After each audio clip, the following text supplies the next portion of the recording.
अच्छे लोगों के साथ हमेशा बुरा क्यों होता है? गीता में श्री कृष्ण ने दिया है अर्जुन को इसका जवाब। भगवत गीता में वर्णित कथा के अनुसार जब भी अर्जुन के मन में कोई दुविधा होती थी तो वो श्री कृष्ण के पास पहुंच जाते थे। एक बार की बात है, अर्जुन भगवान श्री कृष्ण के समीप आकर बोलते हैं कि वो दुविधा में हैं और इसका जवाब वो श्री कृष्ण से चाहते हैं। श्री कृष्ण ने पूछा कि क्या सवाल है?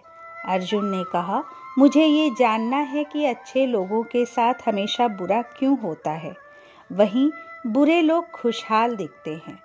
अर्जुन के मुंह से ऐसी बातें सुनकर श्री कृष्ण मुस्कुराए और कहा, मनुष्य जैसा सोचता है और महसूस करता है वैसा कुछ नहीं होता, बल्कि अज्ञानता की वजह से वो सच्चाई समझ नहीं पाता।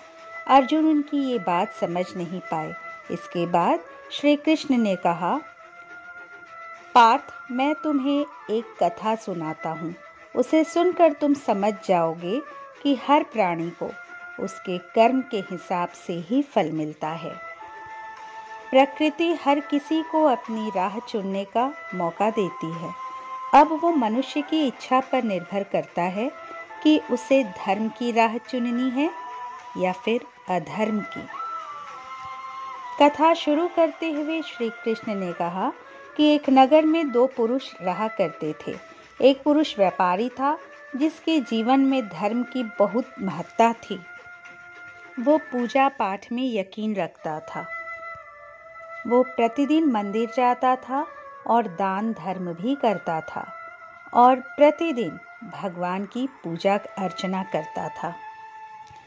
वहीं दूसरा व्यक्ति बिल्कुल विपरीत था।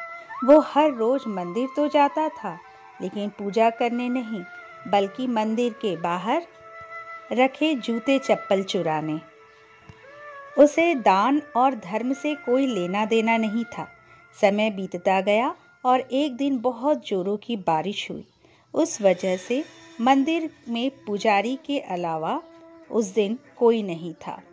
ये बात जब दूसरे व्यक्ति को पता चली तो उसने कहा कि ये सही मौका है मंदिर का धन चुराने का।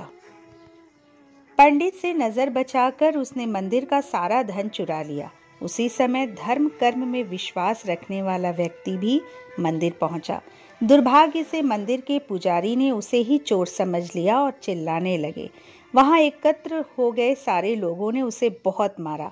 किसी तरह वह बचते बचाते वहां से निकला तो दुर्भाग्य ने उसका साथ वहां भी नहीं छोड़ा। मंदिर के बाहर वो एक गाड़ी से टकरा गया और घायल हो गया। फिर वो व्यापारी लंगड़ाते हुए घर जाने लगा तो रास्ते में उसकी मुलाकात उस व्यक्ति से हुई जिसने मंदिर से धन चुराया था। उसने कहा, आज तो मेरी किस्मत चमक गई, एक साथ इतना सारा धन मिल गया। ये सब देखकर उसे बहुत बुरा लगा और उसने अपने घर से भगवान की कुछ सालों बाद दोनों की मृत्यु हो गई। मरने के बाद जब दोनों यमराज की सभा में पहुंचे और भले व्यक्ति ने दूसरे व्यक्ति को देखा तो उसे बहुत गुस्सा आया। उसने क्रोधित होकर यमराज से पूछ ही लिया, मैं तो हमेशा अच्छे कर्म करता था, दान में विश्वास रखता था, उसके बदले जीवन भर मुझे अपमान और दर्द ही मिला। और इस व्यक्ति को नोटों से भरी पोटली, आखिर ऐसा क्यों हुआ? इस पर यमराज ने कहा, पुत्र, तुम गलत समझ रहे हो।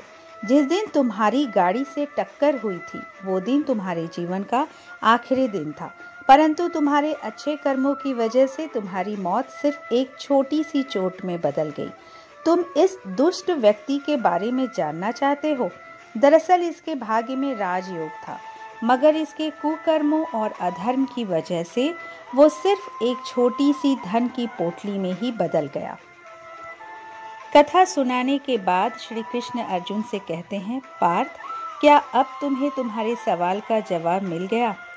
ऐसा सोचना कि भगवान तुम्हारे कर्मों को नज़रअंदाज कर रहे हैं, ये बिल्कुल भी सत्य नहीं है।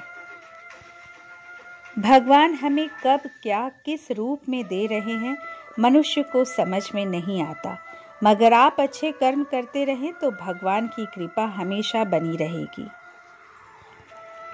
कोई ऐसा व्यक्ति जिसने हमेशा पाप ही किया हो और उसे हर काम में सफलता मिल रही होती है, तो हम उसे देखकर बहुत बेचैन हो जाते हैं। हमें परेशान नहीं होना चाहिए, क्योंकि उसके बचे हुए कुछ थोड़े से पुण्य का फल ही उसे मिल रहा होता है। जिस दिन वो पुण्य समाप्त हो जाएंगे, पाप का फल मिलना शुरू हो जाएगा और उसका सर्वनाश होना तय है। और वहीं सदाचारी व्यक्ति, जिसके जीवन में कष्ट इसलिए आते हैं क्योंकि उसके जितने भी पहले के बचे हुए पाप कर्म होते हैं, उसका फल ईश्वर उसे जल्दी देकर उसके पाप कर्म को काटते हैं और अंततः उसकी सद्गति निश्चित है। इसलिए हमें अपने कर्म अच्छे करने चाहिए और हमें अपने जीवन की तुलना किसी दूसरे से नहीं करनी चाहिए। अपने अच्छे कर्मों को बदलना नहीं चाहिए, क्योंकि उसका फल हमें इसी जीवन में मिलता है। इसलिए हमारा कर्तव्य है कि हम अच्छे कर्म हमेशा करते रहें, क्योंकि भगवान श्री कृष्ण ने गीता में बताया है कि किसी के द्वारा किया गया कर्म बेकार नहीं जाता, चाहे वो अच्छा हो या बुरा। दोस्तों, यदि ये प्रस्तुति अच्छी लगी तो प्लीज़ इसे लाइक कीजिए, सब्सक्राइब कीजिए। अगली बार एक नए वीडियो के साथ आपसे फिर मिलेंगे। नमस्कार।